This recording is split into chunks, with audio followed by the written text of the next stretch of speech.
144 वर्षों के बाद मां गंगा, यमुना और सरस्वती के संगम त्रिवेणी पर आयोजित किए जाने वाले महाकुंभ का शास्त्रों के अनुसार बहुत ही अधिक महत्व है। महाकुंभ मेला राक्षसों पर देवताओं की जीत का प्रतीक है। हिंदू धर्म की मान्यताओं से जुड़े हुए इस भव्य आयोजन की प्रासंगिकता, इतिहास और विज्ञान के बारे में जानने के लिए आपको इस वीडियो के अंत तक बने रहना होगा। 12 साल में एक बार होने वाले इस आयोजन को बहुत ही भव्य तरीके से मनाया जाता है। महाकुंभ मेले का आयोजन प्रयागराज, हरिद्वार, उज्जैन और नासिक शहरों में किया जाता है और हर बार 12 साल में एक बार इसे आयोजित किया जाता है, क्योंकि समुद्र मंथन के समय अमृत का कलश पाने के लिए देवताओं और असुरों के बीच 12 वर्ष तक युद्ध चला था। 44 दिन तक चलने वाले इस अद्वितीय आयोजन में 40 करोड़ से अधिक श्रद्धालुओं के आने की उम्मीद है। आपके मन में अवश्य ही यह विचार आ रहा होगा कि कुंभ मेले का आयोजन कब से किया जा रहा है। हिंदू धर्म ग्रंथों के अनुसार कुंभ मेले का आयोजन सतयुग से ही होता है। हालांकि पुराणों में विस्तार से इसका वर्णन नहीं मिलता है। कुछ ग्रंथों में वर्णित है कि कुंभ मेला 850 वर्षों से आयोजित किया जा रहा है। कुछ कथाओं के अनुसार समुद्र मंथन के बाद से कुंभ मेले का आयोजन किया जा रहा है। कुछ विद्वानों का यह भी मत है कि गुप्त काल से कुंभ मेले का आयोजन किया जा रहा है। सम्राट हर्षवर्धन के समय से इसके प्रमाण मिलते हैं। इसके बाद से जगत गुरु श्री शंकराचार्य जी और उनके शिष्यों के द्वारा संगम तट पर शाही स्नान की व्यवस्था की गई थी। प्रयागराज में कुंभ के मेले का आयोजन तब किया जाता है जब गुरु ग्रह वृषभ राशि में और सूर्य मकर राशि में हो।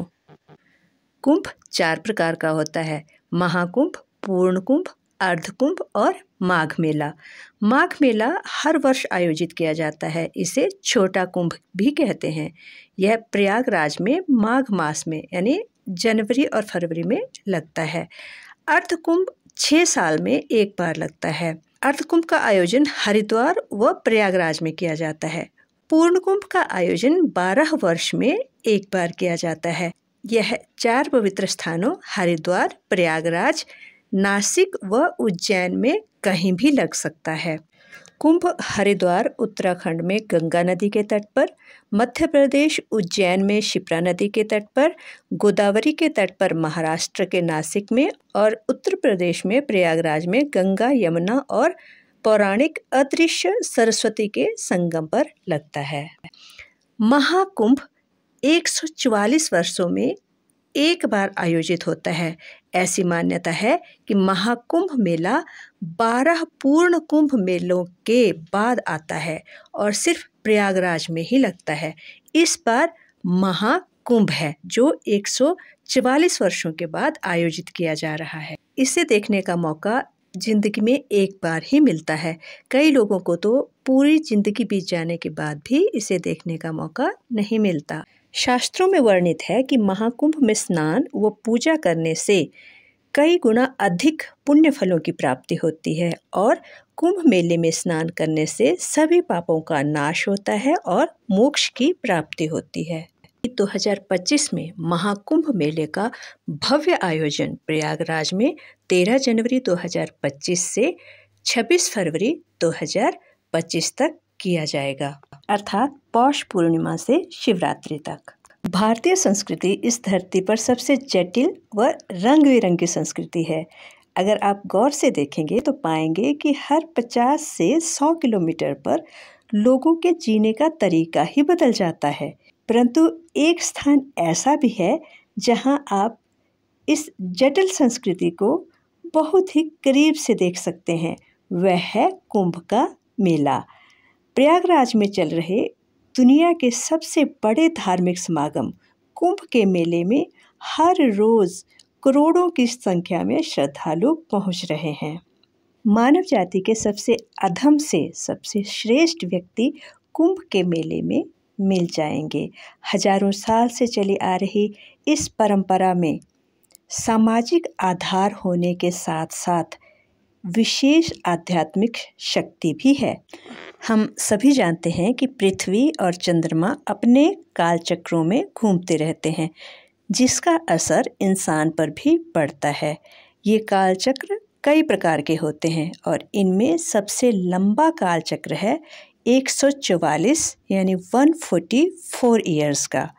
144 वर्षों में एक बार ऐसा होता है जब सौर मंडल में कुछ विशिष्ट घटनाएं होती हैं जो आध्यात्मिक दृष्टि से बेहद महत्वपूर्ण होती हैं, और इन्हीं मौक़ों पर महाकुंभ मेले का आयोजन होता है।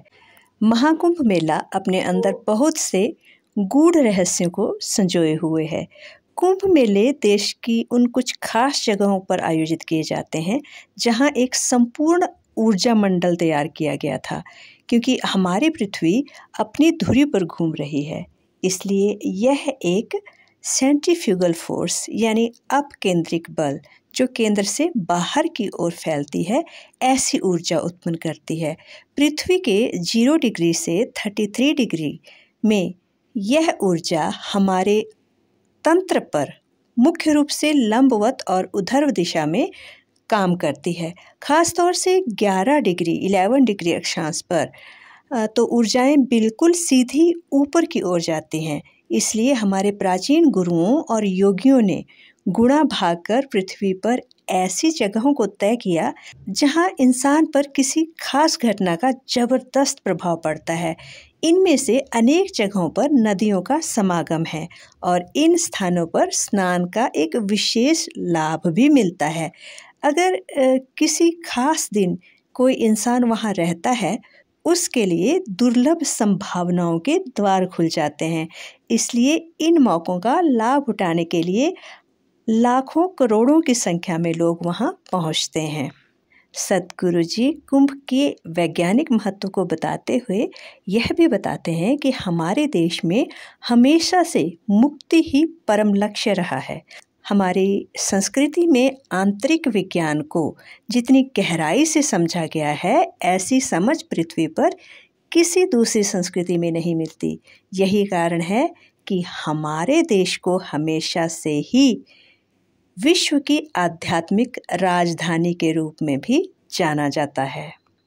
उम्मीद है महाकुंभ के बारे में आपकी जिज्ञासाओं को मैं शांत कर पाई हूँ। महाकुंभ में शाही स्नान की तिथियों को लेकर हमेशा ही लोगों के दिलों में कौतूहल बना रहता है। तो शाही स्नान की तिथियां इस प्रकार से हैं: 13 जनवरी सोमवार पौष पूर्णिमा पहला स्नान, 14 फरवरी मंगलवार शाही स्नान मकर संक्रांति, 29 जनवरी बुधवार शाही स्नान मौनी अमावस्या, 3 फरवरी सोमवार शाही स्नान बसंत पंचमी, 12 फरवरी बुधवार स्नान माघी पूर्णिमा, 26 फरवरी बुधवार स्नान महाशिवरात्रि।